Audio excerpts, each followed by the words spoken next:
The world is changing fast. New technologies, shifting social landscapes, and evolving ways of living can feel both exciting and overwhelming. So, how do we find balance? I'm Stephanie von Bismarck, activist, author, and digital educator. Welcome to my podcast, where each week I sit down with some of the world's best thinkers, trailblazers, and extraordinary people to explore how we can navigate this fast-moving world. We'll share practical tools and uncover inspiring ideas to help us all thrive and answer the simple question, how do we manage?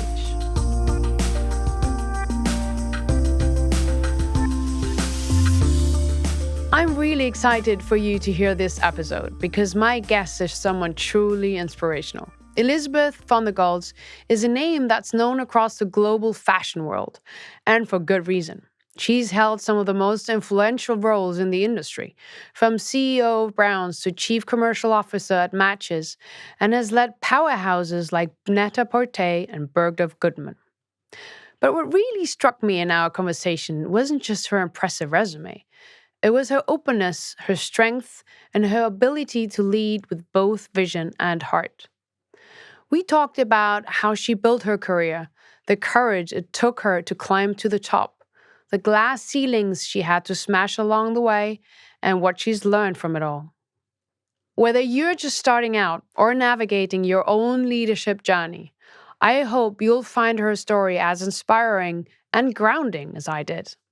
Here's my conversation with Elizabeth-von-der-goltz. Thank you so much for coming. Well, thank you, Stephanie. I'm honored to be here, and we've been friends for a while. And I also loved the topic of this podcast because I feel like it's really bringing something different to what people need today. So thank you. Our main topic today is going to be how do you actually, within following a big career, which you undoubtedly have, how do you stay true to your values and core in a business that is cutthroat, you know? Yes. And, you Yes. know, I Yeah. don't think I have to sort of remind people that fashion is, although it's glitz and glam to the outside, but it's a very, very hard business. So I'm going to be very interested to see what you have to say and what you also can probably, you know, give advice to young women or to anyone out there who's climbing that ladder. Absolutely. Absolutely. It's been an interesting journey for I sure. I guess so. Tell me a little bit about you. What have you done? What has been your career and where are you at? Yeah, I'll try to keep it short because it's been quite long. But I would say, I actually sort of didn't even know fashion was a career. And I grew up with a family that's, they're both PhDs, my parents, and my brother's a lawyer. So very much a different path, And Yeah. I think I wanted to do something on my own, which is sort of why I struck out. And I've always absolutely loved fashion. But I think when I was in school, I studied art history. I thought I was going to go, in that route. I actually, did the internship at Christie's and soon discovered that, I love art, but that wasn't where I wanted to go. And what I loved about fashion was that it was a perfect mix between creative and being around creative people, but business, because you're really selling a commodity. So it's not like art where you put it on a pedestal. It's something that I was like, oh, I don't really want to sell that. I moved to New York. I didn't know anyone in fashion. Barney's was like this is the 90s. Barney's was the epitome of fashion at the time. And I was like, okay, if I'm going to be in this business, I only want to be an assistant buyer at Barney's. But I didn't know anyone. And I only had internships in school. I never had a job. So Barney's was my kind of goal. It was the mecca. And what I ended up doing was working at a temp agency and said to them, I just put me in temp jobs, anything in fashion. Barney's is my goal. So I did random things. Like I literally worked at the GQ closet once. I was like a receptionist at the Calvin Klein offices. And eventually I got a role as in the operations department of Barney's. So like different floor than the buying office, like literally like this little tiny room, almost like a boiler room, I would say, the most unglamorous place ever. But I told them in HR, I wanted a job there. And then I just worked super hard and, in my temp role. And they eventually let me interview, and that's sort of how I got my foot in the door. And anyway, so I've been in fashion ever since. So from there, I went to Henry Bendel's, and then I spent about 17 years of my career at Bergdorf Goodman. So really, it really is a home to me. And then I one of the iconic department stores in New York City. Exactly, Yeah. exactly. And and then from there, I really, digital started to happen, e-commerce started to happen towards the end of my time. Like last 3 years at Bergdorf's, we had taken over the online business, and I just had this thing in my head, like, this is the future. Like, I just, things come to me and I'm like, this is happening. And I think at the time, listen, I had the most amazing job. My office was like overlooking Fifth Avenue on the top of the store. But I said to myself, I feel like I'm too young to just do this. I've been there 17 years. I felt like I needed a challenge. I felt like I needed to shake myself up. I felt like I needed to be nervous again and learn again and just put myself in an environment that I'd never been in. And so this all it also worked out perfectly. I also felt like I wanted to live somewhere else. And my husband and I were like, oh, London would be the only place we really agree on. Mm-hmm. And then this Net-a-Porter opportunity had come up. So I moved to London in 2017 to be the global buying director of Net-a-Porter. I was there for about 3 years. Then I moved on to be the chief commercial officer at Matches Fashion. And then from there, I took a role at Farfetch because I wanted to learn marketplace. So it's always been about learning and kind of understanding what's next and what's happening in retail and what the future of retail is. So it's sort of my journey. It's a real whirlwind of a career. It's always going upwards, it seemed, right? Well, there've been a lot of shaky moments and a lot of things that were, a lot of these businesses that I work for don't exist anymore. So it's so much about, if you don't keep up in this industry, you're over. And that's a very, you have to be open and flexible and constantly learning and moving forward and innovating. Otherwise, you're left behind. So it's not easy, but it's fun. Fashion is a very, very tough business, although it always seems so glitz and glam to the outside. How was it for you in your career to still stay true to yourself and to your core values? How important was that? Yeah, I think I probably stick to my core values almost probably to a fault. So I think it's just something that for me, integrity, trust, like those things are so important to me. And it has affected my career in really, I think, interesting ways. I would say when I first started my career, the industry's changed a lot. It's become a lot more inclusive, kinder. It's changed. But when I started, it really was what you imagine it to be, what you see in the movies, but maybe even worse. I mean, you were really made to pay your dues.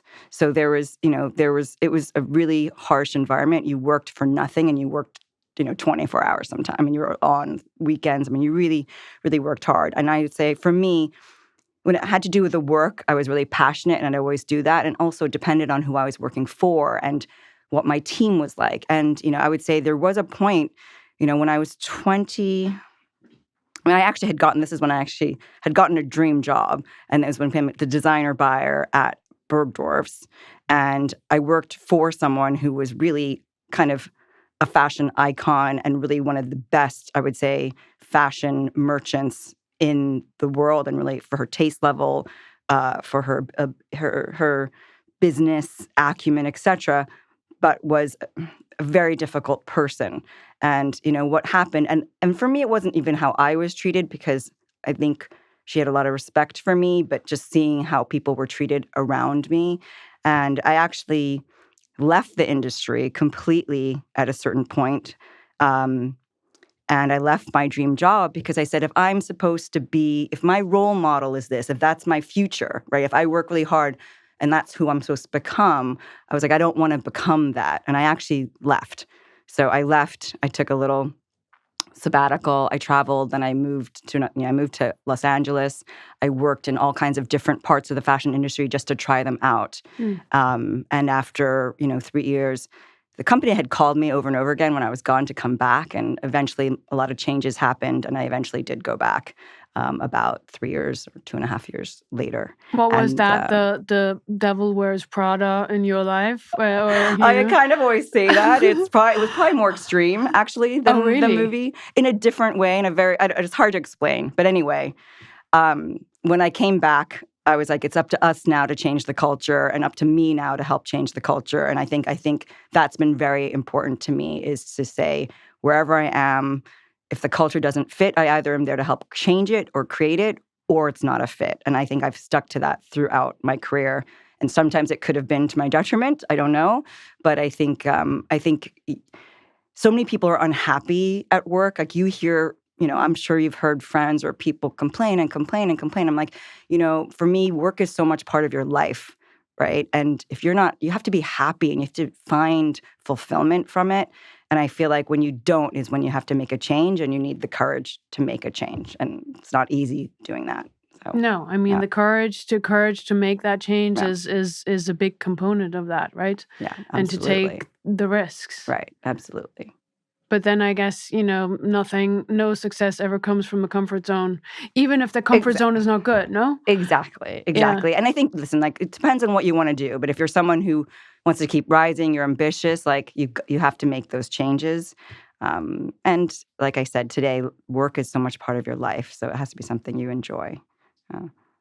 Throughout that career, have there been any people, special people or like mentors that inspire you to become that version of yourself that you are today, and who perhaps also helped you stick to your values? Are there also these good examples? Yeah, absolutely. Listen, I think my advice now when I see anyone who's like a young business person or entrepreneur, or anyone who wants to work their ladder up, work up the corporate ladder, you should always have mentors. And I think it's really important, even if you don't know who they are, you can just reach out to someone you admire or just follow their career so you have someone, who's an inspiration to you.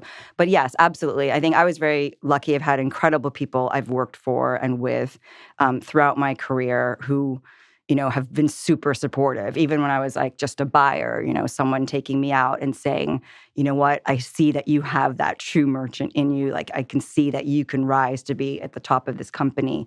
So like having people there for you, having people you can call, pick up the phone, ask when you have any, doubts or any questions or just career advice. Like, okay, I'm thinking about making this move. Am I crazy? Does it make sense? I think absolutely, you need people in your life to be able to do that. And sometimes they don't need to be in your own industry. They could just be someone you admire that is doing something completely different, and you see the path that they've taken, and you want to be like, how did you do that, or what did you do? And I think it's absolutely super important to have mentors and people who support you in your career. I think it's an important message to give to, I guess, also young women out there, is like, dare to seek help. Because sometimes one is probably intimidated, or one doesn't dare, or doesn't have the courage, because, we're always made to feel, am I enough, or am I actually gonna? But what I'm hearing there is that it is important to take that courage. Because like, I guess the questions, the stupid question is the one never asked. Yeah. Right? And back then too, it was very hard. I mean, now you have so many, I love it. Like, I literally have people reach out to me on Instagram, on LinkedIn, just for like 10-minute conversation to ask me questions sometimes. And sometimes they're in the MBA program, sometimes they're in an early part of their career, sometimes they're actually already like in a very high part of the career, and they want to make a move, or they're kind of hit that ceiling and they want to go past. And it's super interesting. And so I usually always, I can't help myself. I will take those calls and I'll set something up because it's a couple minutes of my day. But I feel that today you even have more resources. I mean, back then we couldn't. How did you find someone's?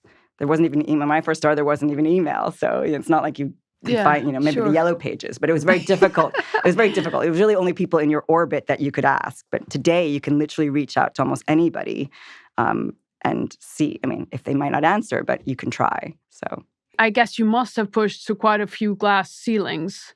How hard was that? I'm very grateful for the way I was brought up. So I think I also have a very unusual background. So my family, my mother, she, she did her PhD at Harvard in the 60s in theoretical physics. She was the only woman in her entire class of men. There are Nobel Peace Prize winners in her class. It was just, so she was just different from day one, right? And my grandmother on my father's side was the first female lawyer in southern China. She helped found the Alliance of Women's Rights in China in, I think, the 30s, 40s, something like that. So I think I was brought up thinking that women, like I could do anything. And my parents never talked about marriage, children, those kind of things. It was really just like, do whatever, you can do whatever you want. And they always put me around their friends, my father's business associates, his lawyers. Like I was always exposed to a lot when I was younger. So I think going into my career, I never felt intimidated, or if you put me in when I do business meetings, I'm sitting in a room with 9 men, I never thought about it. And I realized I'm very fortunate that I didn't think, oh my God, I'm sitting here and I'm different. Somehow, I just, and as you rise through your career, it does get tougher in a sense. I think the beginning of it, you just keep going because you're doing well, your numbers prove yourself, all of that, you're supported. I think when you kind of hit that C-suite type, that's where it gets a bit tougher again, because I think that's where people are are they going to give you a chance because you're a woman? Are they going to give you a chance? Because so I think it's interesting in different points in my career where the way I grew up was really helpful. And then sometimes it's gotten to the point at sort of where I am now, where sometimes I feel the difference. How much do you think is part of your culture, your sort of cultural background, coming from a Chinese background in a sense? Do you just think it's individual because your parents were just fantastic and unique? Yeah, because they're unusual even for Chinese parents. Chinese parents have such traditions you're supposed to stick to. I'm married to a German. I just have a really different life. And I think, listen, the things that I think are very, Chinese from day one, there's always been, women are very important. There's been empress dowagers. It's not, they always say the woman is the neck that holds up the man, even from, in the ancient times, let's say. Mm-hmm. But I think so different than other Asian cultures, right? So I think that's one thing. But in particular, my family, because women, my grandmother was the only female lawyer in her law school in the 30s in China, right? So just we're very different. So I think that really helped. And also there wasn't zero tiger because they were not even around. My parents were always gone traveling. But I think because of their success, there was always an internal pressure to do well. Mm-hmm. They weren't on top of me, but I would joke if my test came back a 98, it'd be well, it's not perfect. Okay. So things like that. It's not like they were on top of me, but I think an expectation to do well, and obviously they worked hard to get to where they were. So I think that sort of discipline and knowing that if you work hard, that you can, that achieve something. Exactly. And what do you think would be an advice for today's mom, with daughters, to empower them and to make them believe exactly like you were brought up? You want exposure. So if you only have daughters, make sure, no brother, I don't know. Usually I had a brother, so I was always with his friends. I was always with a lot of, men or boys or whatever. And I think that exposure to just being, that's normal. Why are you different around someone of the opposite sex? There's no reason to feel different, right? So I think exposure, hanging out, how you grow up, that's super important. But also, if they have interests, I think whatever interests they have to really support them, when I was... this sounds so silly, but I was obsessed with this show, LA Law, when I was a teenager. And then I was I want to be a lawyer. And I literally, my parents were okay, you want to be a lawyer? When the summers I was 15 and 16, I interned at these law firms, decided I didn't want to be a lawyer. But, I think it's it doesn't even have to be something like that. It could be I want to paint. I want to be creative. I want to sing, whatever it is. But I think it's really about encouraging them and saying, what are the things they can do to expose them to those things. So, there's a confidence that you instill in them early, so they don't have that when they, go through school and then you finish college, you're I don't know what I want to do. How do I even start? So I think it's about encouraging people when they're at a young age and exposing them to things, anything of their interests. But really, it's that just makes you not as nervous or not know how to break into something when you get to that point in your life. A lot of women and girls suffer from the so-called imposter syndrome. Is that something you've ever felt for yourself? Oh my God, I feel actually the time I felt it the most. So, in between, I went back to school. Now it's almost 2 years ago, actually. So I went back to school. I went to do the advanced management program at Harvard Business School. And it's been just something in my mind. I was like, oh, probably should have done that. It would probably be helpful. And it's weird because the reason I think it's helpful is because there are less female CEOs in the fashion industry than in finance. Mm-hmm. Right. And so when That I is looked at it, part of incredible. me was like, okay, if I had an MBA, that'll help. It's just like something that was, maybe it's not even true, right? But I'm like, it's not, because you can have there's a lot of men CEOs that don't have MBA as well. But anyway, it was something I always had in my head that I was like, oh, this is probably what I'm missing.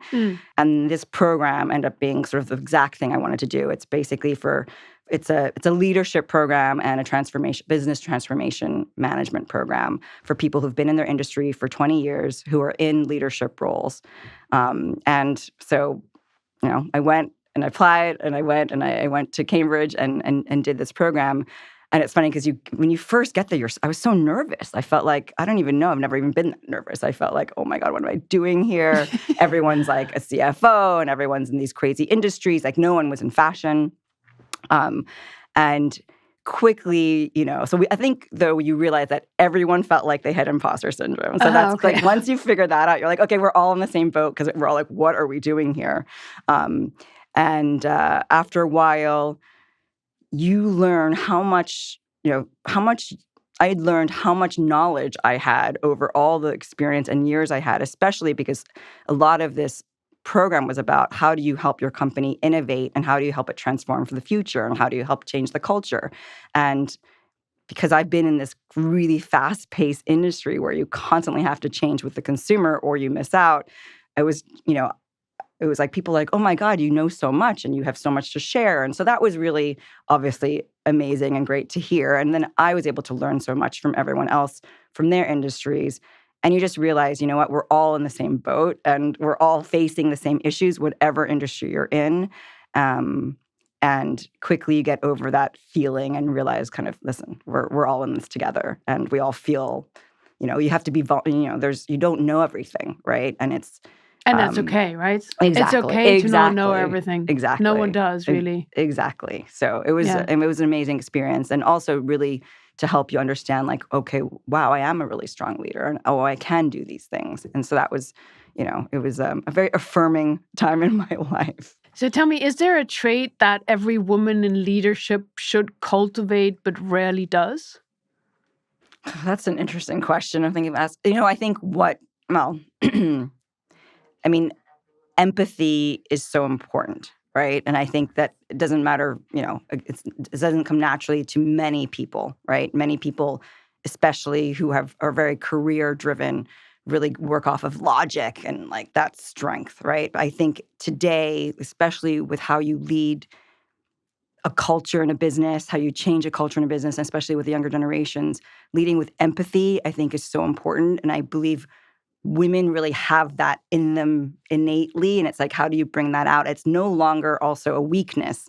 It's actually a strength today, right? Yes. So I think to lean into that, and empathy to me is really understanding the people you're working with so that they're all on the same mission with you, bringing them along with you, because it's not about you being the boss anymore and telling everyone what to do. That's the past, The 90s. Exactly. It's really now being like, I understand you, I get you, I understand what your goals are, I get why you're here, that you want to feel purpose, and really having that empathy and leading with empathy, I think, is so important. Really to dare to be like with all these female qualities, right? Yeah. And that this is great, and actually be emotional, be vulnerable, be open. Like, I think that you have to be you, otherwise that's like this thing of authenticity. I know people throw around a lot, but like people aren't going to believe you or want to follow this mission if they don't feel that it's real. They don't feel like you're being you and that you're being open. And I think that that's really important. And having feminine, there's nothing wrong with having feminine traits, like at all. I don't think you need to be. I think we're also just because we are women and we are good at being women, right? Yeah. And we're just then we're gonna be better. It's like if you try to be something you're not, right, you're never gonna succeed. That's at least how I see it. Yeah. And listen, I've had that experience too. I've also worked, it's interesting because when you think about the 90s, the 2000s, I mean, for women to reach, like, so I've had female bosses, let's say, where it was really hard for them to reach where they were. So they were super tough. They were all about self-preservation, managing up. And so like anyone who was remotely, I would say that they were like, oh, this person's great and I admire them, but they're competition, Yeah. So I think, and that's for me, again, another of the past, it's like anyone you see that has strengths, anyone that you believe in and you see that they can really succeed is like support them, bring them up because it's only going to help you. And what if they can leave you one day, that's fine. They can surpass you one day, but it's okay too because you've helped develop someone. And I think again, it's about like being open to all those things and not feeling like, yes, I have to act a certain way. I have to be super competitive. I have to like, be the only one. Like, I think it's about like thinking about how can we all work together, how you can support other women, especially, in different stages of their career. We definitely need to support each other. Yeah. Men do that very well, by the way. Absolutely. Exactly. So, yeah, I mean, we always say that. So it's nice to have, a lot of female friends doing different things and really amazing careers like yourself, because it's like you just get to talk to each other and you're like, I know it's really nice. It's like even if we talk about silly things and it's not work or it's not issues, it's just knowing that there are people out there going through the same thing and you're there to support each other. So. Is there anything in your leadership journey that you sort of had to learn the hard way? There's probably a lot. The type of person I am, I realize and you don't realize this when you're younger, but it's part of your personality, right? So you learn, and I can be quite influential just in the kind of person I am and how I do things and how I come across.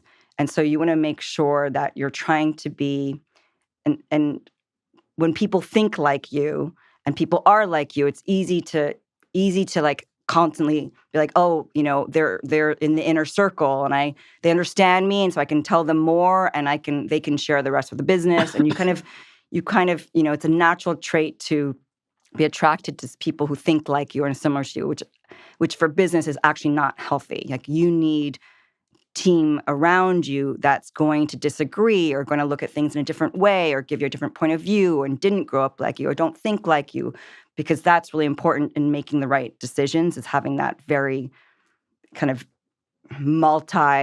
just coming from different angles in terms of how you think, and that diversity. And I think that's probably something I've learned, and it's hard because when you keep going and you're busy and you keep going, you're like, oh, this person just gets me the fastest, so I can just say this and this is going to happen, and this person gets me the fastest. And so you end up being around like-minded people quite a bit. Yeah. And I think the further you go and the further you want your the bigger your goals are and things like that, and the decisions you're making, the more important they are, you need that sort of dissent in the room, like happy, I would say like nice dissent, or like, you have to agree to disagree, but you need to have those voices around you. What advice do you give people who are just starting out? I would say, once you start working, it's like you work the rest of your life. And I think, number one, I think, listen, take a step back. You're not going to not succeed if you don't get a job the day you finish school, because I think people are so nervous. That's right. About that. And very. And so number one, I think it's really important is you learn so much from life experience, but I think there's so much about living and exposing yourself to things. So if you're because you're not going to know what if you don't know what you're interested in, you're not going to know unless you like go out there. So it could be anything, like whether you can afford to travel or you can't afford to travel, whatever, you're in your own city, go see things, go read everything, go to museums, go to the theater. I don't know, if you're interested in finance, go visit the bank. Like, I don't know, I love it when people come really well-rounded. Like even when I don't really interview at that level anymore, but let's say when I used to interview the entry level, I always, when someone said to me, oh, I went to school and I studied merchandising. Not that's so wrong, but I was kind of like, but you can learn this. It's applied math. But I'm like, if you said, I really understand, like especially with fashion, because it's how do people live? What do they wear? How they live, right? So it's like better to understand, like this is people's lifestyles. This is what they do. This is what they do when they go to work. This is what they do on the weekends. This is what they do when they travel. These are the events in their life. There's something about understanding culture and also the references of history to culture that are so important to our business specifically, but I think many businesses actually. And I think it's about how do you enrich yourself without necessarily having to have that job the next day. Like you can always keep learning, and then you bring so much more to the table when you find the thing that you want to do. Yeah, and I guess the road to success is multiple, right? There is so many ways to success. I mean, I did textile engineering and then I did philosophy, but I really never worked in that field after. Right. It was like I did the NGO work for many years, and I write and I do all the sort of children's protections work. I've done so many different things, and it's gotten me somewhere. Yeah. So not being afraid to just really try out, and that probably rarely, if I've met enough people who are seemingly on the top of their career, but if you really look at those careers, very rarely they were like streamlined up, right? It's always a sort of a curve up and down, and it goes into different directions, and it's normal, and it should be. It make that experience is so important, right? Like I always think it was interesting the other day. I was talking to someone like, when you reach that CEO level, like you should have been fired once in your life, because it's a very important lesson to, especially when you're someone who thinks you're like an A, like constantly going, and you're you're like the top student, and then you're the da-da-da-da. Like those things that throw you off are invaluable, and you learn so many lessons from, and they're important in building someone's character and also their experience to what they bring to the next thing, things like that. And then, like you said, career changes. I mean, my mother started off a physicist, and, her last thing that she did was open an art gallery. And she became a gallerist, like completely different. And you always say, people, you know what, just, again, so many things you start off in your life because you think you have to do. I mean, I'm lucky I somehow chose something that I loved, but like usually people start off being like, I need to do this. I'm supposed to do this. My parents tell me I'm supposed to do this, or society tells me I'm supposed to do this, and it's not actually what you really love or want to do. And it's really about like, life is a meandering path, and you just keep going. And who knows? I mean, all of us, 5, 10, who knows what we're going to be doing also. Well, talking about failing, how do you look back and you say, this is where I failed, but I actually came out much stronger afterwards? I would say my past 7.5 years has been pretty challenging. I would say, the digital business has been going through ups and downs and super difficult. I did get let go at matches, and it's a fact. And when you're someone who's like a very goal-oriented, has always succeeded, and always been told I've been a success, when that happens to you, and it wasn't for reasons of my work, it's for many different reasons, but it's literally like, it's like worse than the worst breakup you've ever had in your life, right? It's worse than that, because it's your career. It's like what you stand for. And it literally just takes you for like I don't even know how to, I'm sure people have been through it. So anyway, it really, and it was much later in my career too. So it wasn't like something I went through when I was young. It's like you're already super successful, and you're like, whoa. But it teaches you a lot about how things work, how the world works, how business works, and it is life, And I think also when you realize, when it comes to, especially when you get to that level, whether it's a public company, whether it's private equity, or whatever it is, founder-owned, there's so many things at stake, and so many different people at the final decision-making that's, even if you are the CEO, that you have to take into account. And a lot of things are for many different reasons that they go in a different direction that you're going in. And it's really helpful to understand that the further you go, because in the end, there's so many stakeholders. And I think that it helps you think about these things, that it's not just like what you believe and what you think is right, because, and that obviously is there, and it's really important. But if you're not going in the same direction anyway, you weren't supposed to be there. If you learn from it, you probably learn more from yes. Even though it's uncomfortable, no one likes to fail, right? What I love about this time that I've had off is I get to talk to all these different people in different industries and what's going on, and you have this time. But when you're in your business, you're just so entrenched that you're like, you see a lot, but you're in your bubble almost, And so when you go through these experiences, it's like multifaceted. You start to see many more different angles. And because you're able to see more angles, each time you go into your next thing, it's more and more helpful. Because you have to be able to see like all the outcomes possible from decisions that you make, right? But also it's very important to always make decisions and move forward because you realize taking risks is important also. So it's about, and you learn so much of this as you like throughout all the different experiences. So basically, don't be afraid of failure, right? Yeah, you can't be. Otherwise, you're just going to do nothing. Yeah, that's right. And I think a lot of people are afraid of being blamed for stuff. A lot of people don't want to be wrong. But I'm like, it's okay. It's as long. I mean, like I think I was in a business where we called them one-way doors and two-way doors, right? So okay, if it's going to be a one-way door, then there's a lot of people. We really have to make the right decision and live with it. And it is what it is. Not that it can be not completely irreversible, but two-way doors. There's so many things you can test, right? There's so many things you can try. They're not going to, the business is not going to like fail overnight because you're trying different things. And then it's okay. Yeah. You were talking a lot about the change in the fashion business, how much has changed also towards digital. I mean, sometimes you can even see it as a regular person. You go through the streets in towns and, more and more regular stores shutting down because I guess it's all moving, far more is moving to the online sort of sphere. What changes do you see? Is there what is actually coming? How do you see the future in this? Listen, I think what's interesting is like there's been so much since, obviously e-commerce started and there's a lot more competition in, with like more e-com sites as well as more stores. And then COVID happened, which was super interesting because then the stores obviously, had to close and then the digital space just went. It was on fire. It was just booming because that's how consumers were home. They had extra money. They were spending, and they were spending online.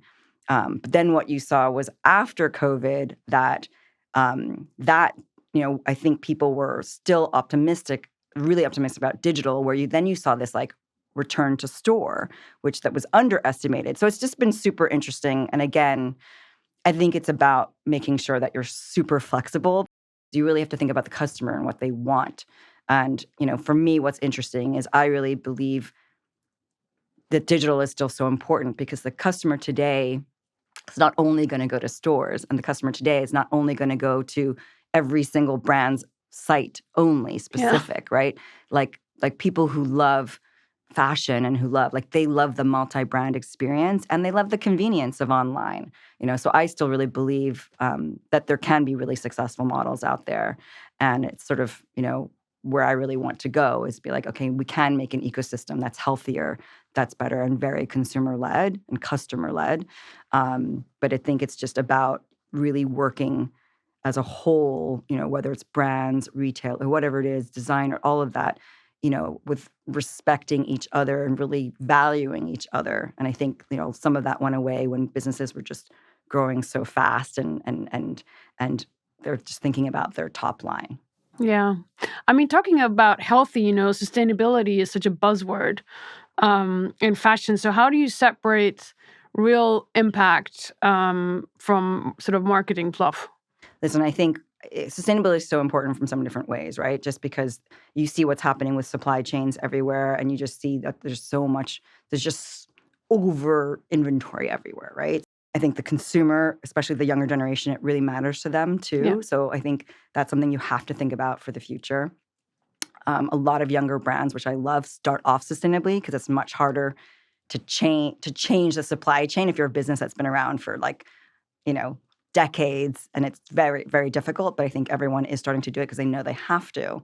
And when it comes to, obviously, when you're fashion, you're selling things. But I think then it's about okay, what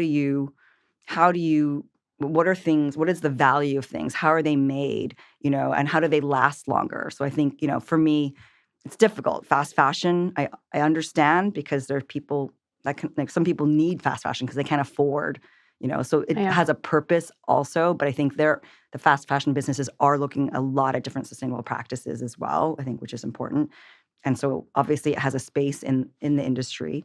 But I think with anyone who's dealing with luxury, it's about how do we make things last? How do we make them last longer? How do we, bring things to customers that you keep forever, you pass on, things like that. I think that you wear all the time, that you can take out of your closet year after year.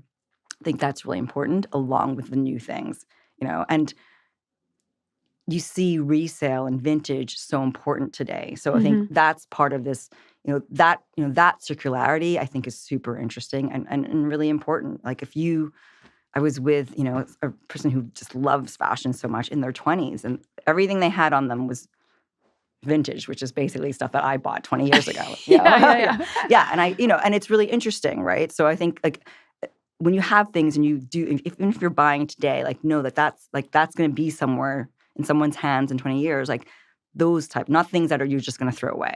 That's where it's like, don't try to be thoughtful about that. And even from a retail perspective, the things you bring in, like things that like people will keep or someone will cherish for a long time or it will be passed on to someone else later on. Our sort of topics is how do we manage, but in this case is how do you manage to stay that stylish? Oh my goodness.